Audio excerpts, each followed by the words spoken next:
Grand ఫైనల్లో starting లో Atchutapuram SEZ లో జరిగిన ప్రమాదానికి సంబంధించిన అప్డేటెడ్ బ్రేకింగ్ అందుతోంది. ఎసెన్షియా ఫార్మాలో రియాక్టర్ పేలింది. కొద్దిసేపటి క్రితం ఈ న్యూస్ మనం బ్రేక్ చేశాము. ఇప్పుడు అప్డేటెడ్ అందుతోంది. 4 ఇందులో మృతి చెందారు. ఆ మృతుల సంఖ్య ఇంకా పెరిగే అవకాశం ఉన్నట్టుగా తెలుస్తోంది. పలువురి పరిస్థితి విషమంగా ఉన్నట్టుగా తెలుస్తోంది.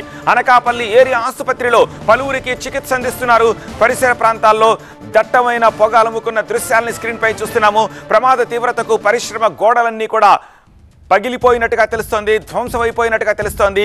20 మందికి పైగా కార్మికులకు, అందులో పనిచేస్తున్న కార్మికులకు తీవ్రంగా గాయాలయ్యాయి. వారిని ఆసుపత్రికి తరలించే చికిత్స అందిస్తున్నారు.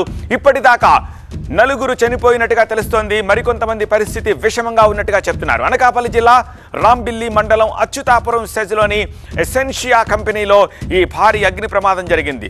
రియాక్టర్ పేలిన ఘటనలో 4 కార్మికులు చనిపోయారు. 14 మందికి తీవ్రంగా గాయాలయ్యాయి. మృతుల సంఖ్య మరింత పెరుగుతుంది అంటున్నారు అధికారులు. బాధితులను హుటాహుటిన అనకాపల్లిలోని ఒక ప్రైవేట్ ఆసుపత్రికి తరలించే చికిత్స అందిస్తున్నారు.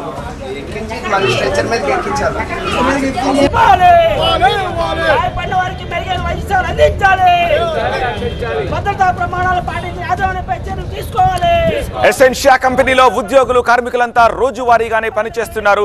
మధ్యాహ్న సమయంలో ఒక్కసారిగా రియాక్టర్ పేలింది. దీంతో దాదాపు 18 మంది వరకు గాయపడ్డారు. వీరిలో 4 కార్మికులు మృతి చెందారు.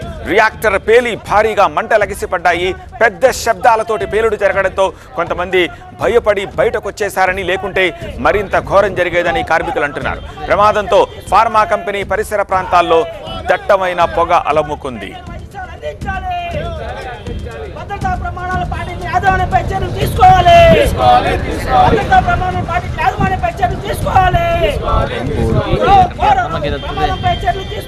ఫార్మా కంపెనీలో ప్రమాదంపై హోంమంత్రి అనిత ఆరా తీశారు. జిల్లా కలెక్టర్ తోటి ఫోన్లో మాట్లాడి వివరాలు అడిగి తెలుసుకున్నారు. ఘటనపై తీవ్ర దిగ్భ్రాంతి వ్యక్తం చేశారు. బాధితులకు మెరుగైన చికిత్స అందించాలని సూచించారు.